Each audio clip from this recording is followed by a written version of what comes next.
जय जय श्री हरिवंश। सभी को राधे राधे। कैसे हैं आप सब लोग? श्री जी और गुरु जी की कृपा से एकदम स्वस्थ होंगे, मस्त होंगे। तो स्वागत है आपका मेरे नए वीडियो में। तो आज की वीडियो में हम बात करेंगे कि हमारे राधा वल्लभ संप्रदाय में हमारी जो लाडली जू का जन्म उत्सव है श्री राधा अष्टमी, वो कैसे मनाई जाती है।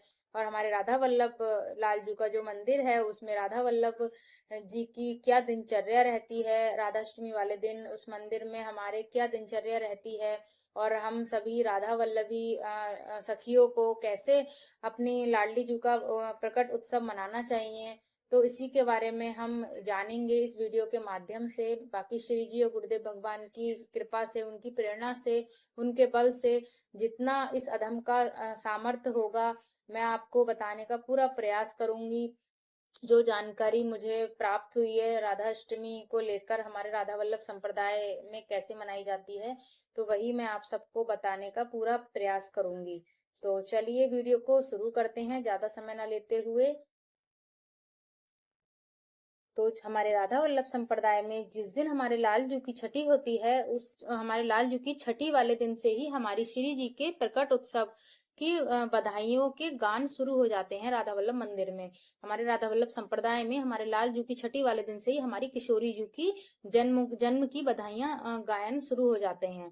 और फिर उसके बाद पंचमी तिथि से हमारे राधा वल्लभ लाल जू के मंदिर में राधा वल्लभ लाल जू का स्वरूप सजाकर 4 दिन तक सवारी निकाली जाती है बड़े रास मंडल तक राधा वल्लभ मंदिर से। पंचमी वाले दिन नॉर्मल निकलती है सवारी, फिर छठ वाले दिन थोड़ी और बढ़ के निकलती है और अच्छी, फिर सप्तमी वाले दिन और अच्छी, फिर अष्टमी वाले दिन विशाल सवारी निकलती है हमारे राधा वल्लभ लाल जी के मंदिर से बड़े रास मंडल तक। तो पंचमी से ही शुरू हो जाती है सवारी निकलना। ये 4 दिन सवारी निकलती है राधा वल्लभ मंदिर से बड़े रास मंडल तक। और जो हमारी फिर सप्तमी आती है, भादो भादो की शुक्ल पक्ष की सप्तमी, भादो मास की शुक्ल पक्ष की सप्तमी वाले दिन, राधा अष्टमी से एक दिन पहले सप्तमी वाले दिन, सप्तमी वाले दिन क्या होता है हमारे राधा वल्लभ मंदिर में, उस दिन हमारे लाल जू को मतलब जब शयन आरती हो जाती है तो शयन के बाद, उसके बाद भी हमारे लाल जू के फिर दर्शन खोले जाते हैं, पट खोले जाते हैं हमारे लाल जू के। वैसे तो राधा वल्लभ मंदिर में क्या होता है, शयन के बाद सीधे प्रभु को शयन करा देते हैं शयन आरती के बाद, उसके बाद फिर सुबह मंगला। लेकिन वर्ष में एक बार हमारे राधा वल्लभ लाल जू शयन आरती के बाद भी दर्शन देते हैं अपने भक्तजनों को। सप्तमी वाले दिन, जो हमारी राधा रानी की अष्टमी है उससे एक दिन पहले सप्तमी वाले दिन हमारे राधा वल्लभ लाल जू की शयन आरती के बाद भी दर्शन हमारे लालजू देंगे। तो हमारे जब लालजू दर्शन देते हैं उसके बाद क्या होता है, हमारे जो राधा वल्लभ लालजू की जो शयन आरती होती है उसके बाद भी हमारे राधा वल्लभ लालजू दर्शन देते हैं साल में एक बार। भादो की शुक्ल पक्ष की सप्तमी को हमारे लालजू साल में एक बार शयन के बाद भी दर्शन देते हैं। वैसे क्या होता है कि शयन के बाद सीधे मंगला होती है सुबह में, लेकिन सप्तमी वाले दिन, राधा अष्टमी से एक दिन पहले सप्तमी वाले दिन हमारे लालजू शयन आरती के बाद भी दर्शन देते हैं अपने भक्तजनों को। और सप्तमी वाले दिन ही रात में हमारे लालजू के मंदिर में धानी और ढाणन का नृत्य होता है। और ये धानी और ढाणन क्या होता है, ये पहले जमाने में जब राजा महाराजा होते थे तो उनके जो सभा में उनकी यश का, उनकी कीर्ति का, उनकी तारीफ वगैरह जो करती थी, तो उनको ये धानी और धाड़न कहते थे। तो मतलब इस तरीके के मतलब होते हैं। तो वही हमारे लालजू के मंदिर में धानी और ढाणन का नृत्य होगा उस रात। हमारे लालजू की शयन आरती जो होती है उसी समय में हमारे लालजू दर्शन देंगे और धानी और धाड़न का नृत्य होगा। और वो हमारे प्रियजू की पूरी वंशावली का नामों का गायन करेंगी और खूब नृत्य होगा, खूब बधाइयों का गायन होंगे उस रात सप्तमी वाले दिन। उसके बाद फिर मंगला से पहले हमारे दूसरे दिन को अष्टमी वाले दिन सुबह में फिर हमारे प्रियजू की जन्म उत्सव की खूब मतलब मंगल बधाइयां गाई जाएंगी। दाइयों की जो होती हैं, मंगल दाई की जो बधाइयां होती हैं वो गाई जाएंगी मंगला से पहले। उसके बाद फिर जब मंगला हो जाएगी तो उसके बाद फिर मंगला के बाद फिर हमारी लाडली जू के प्रकट उत्सव की जन्म की फिर बधाइयाँ के खूब गायन होंगे। सारे रसिक जनों की जितने भी बधाइयों के गायन हैं वो सारे गायन होंगे हमारे राधा वल्लभ मंदिर में मंगला के बाद भी। फिर मंगला के बाद जो बधाई गायन होते हैं उन उसके बाद फिर हमारे राधा वल्लभ लाल जी को अंदर गर्भगृह में उनका पंचामृत से उनका अभिषेक कराया जाता है उनका। उसके बाद उनका पंचामृत से अभिषेक कराने के बाद उनका फिर खूब सुंदर सा उनका श्रृंगार किया जाता है खूब अच्छे से। मैं उस दिन की बात बता रही हूँ जिस दिन हमारी राधा अष्टमी होगी सुबह में ही। अष्टमी वाले दिन की बता रही हूँ मैं, मंगला के बाद जो होगा। मंगला के बाद हमारे लालजू का अभिषेक होगा गर्भगृह में अंदर पंचामृत से। और उसके बाद फिर यमुना जल हो गया आपका पंचामृत, इससे अभिषेक होगा। उसके बाद हमारे लालजू का हमारे राधा वल्लभ लालजू का खूब सुंदर सा श्रृंगार किया जाएगा। उसके बाद बाहर हमारे मंदिर में हमारे राधा वल्लभ लालजू के खूब अच्छी सी मतलब चौकी सजाई जाएगी, खूब अच्छी सी बैठक सजाई जाएगी। उस बैठक में हमारे राधा वल्लभ लालजू विराजमान होके भक्तजनों को दर्शन देंगे और राधा वल्लभ लालजू के दोनों साइड सतियां बनाई जाएंगी। और उसके बाद क्या होगा, जो भी भक्तजन होते हैं, जो भी हमारे राधा वल्लभ लाल जी के हमारी श्री जी के जो भी मतलब प्रेमी जन होते हैं वो खूब मतलब खूब बधाइयां लुटाते हैं वहां पे मंदिर में। हाँ, जिसको जो मन करता है, जिसकी जो श्रद्धा होती है, खिलौने और सिक्के पैसे बर्तन और खिलौने मतलब जो जिसकी श्रद्धा होती है खूब खुशी से मतलब चॉकलेट बिस्किट ये सारी चीजें खूब लुटाई जाती हैं उसके मतलब हमारे राधा वल्लभ लाल जी के मंदिर में। उसके बाद फिर जो है हमारे जो ब्रजवासी होते हैं उनका दधी कांदो स्टार्ट हो जाता है।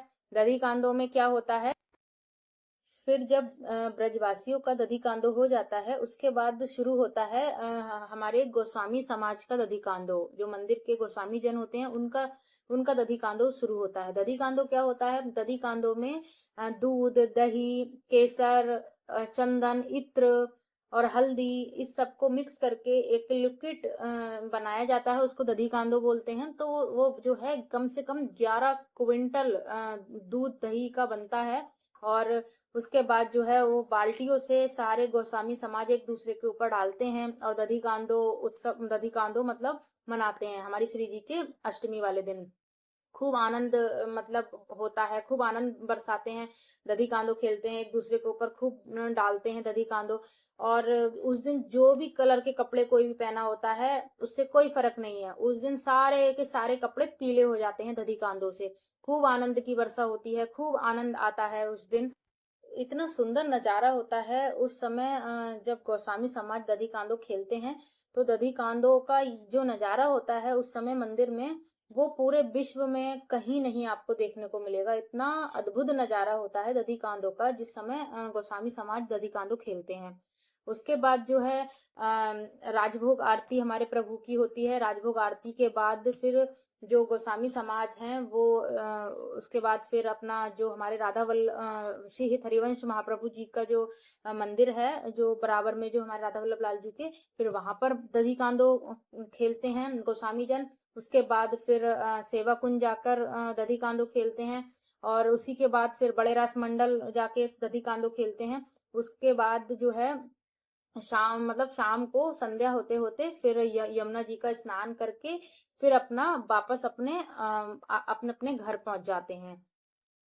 फिर सभी गोस्वामी जन यमुना जी का स्नान करके अपने अपने घर आ जाते हैं।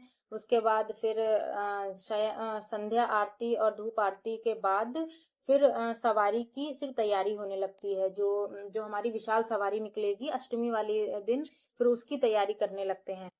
और फिर सवारी की तैयारी होती है और उस वो अष्टमी वाली दिन जो सवारी होती है हमारे राधा वल्लभ लाल जी की वो इतनी विशाल सवारी निकलती है कि उस दिन एक अलग ही नजारा होता है। और जब हमारे राधा वल्लभ लाल जी की जो सवारी निकलती है अष्टमी वाले दिन संध्या आरती के बाद, तो हमारे राधा वल्लभ लाल जी की सवारी के पीछे ही हमारे बिहारी जी की भी सवारी निकलती है। क्योंकि उसी दिन अष्टमी वाले दिन राधा अष्टमी वाले दिन ही हमारे श्री स्वामी श्री हरिदास जी महाराज का भी प्रकट उत्सव होता है। तो इसी वजह से आगे आगे हमारे राधा वल्लभ लाल जी पीछे पीछे बिहारी जी, तो दोनों की सवारी निकाली जाती है उस दिन। उस दिन हमारा जो पूरा श्रीधाम वृंदावन है, जहाँ जहाँ सवारी निकाली जाती है, वो पूरा रास्ता इतना प्यारा सजाया जाता है। जगह जगह प्याऊ लगाए जाते हैं और बहुत सी मतलब वो प्रसादी मतलब बटती है, चीजें तरह तरह की बधाइयाँ बटती हैं। और मतलब बहुत ही अच्छा नज़ारा होता है और इतनी लंबी सवारी निकलती है कि बहुत ही ज्यादा पूरा वृंदावन ऐसा घिरा रहता है सवारी से। ऐसा मतलब अद्भुत एक सवारी निकलती है हमारे प्रभु की। उसके बाद फिर 6 दिन के बाद हमारे प्रिय जू की छठी मनाई जाती है। तो उसके बाद फिर हमारे प्रिय जू का जो है दशठौन मनाया जाता है। तो इसी तरीके से हमारे राधा वल्लभ लालजू की मतलब मंदिर में राधाष्टमी का उत्सव मनाया जाता है। और हम यदि हमें धाम नहीं जाना हो पा रहा है, हमारा राधाष्टमी के दिन हम धाम में नहीं है, राधा वल्लभ लालजू के मंदिर में नहीं है, हम वहाँ दधि कांदो नहीं देख पा रहे हैं, हमने श्री जी के मतलब अष्टमी नहीं मना पा रहे हैं हम धाम में, तो हम अपने घर पे भी इसी तरीके से हम मना सकते हैं। अपने घर पे भी हम अपनी जो हमारी मंदिर की श्री जी हैं, जो हमारे लालजू हैं, तो हम उनका पंचामृत से अभिषेक कराएं। और दधी कांदो भी हम अपना घर पे ही उत्सव मना सकते हैं।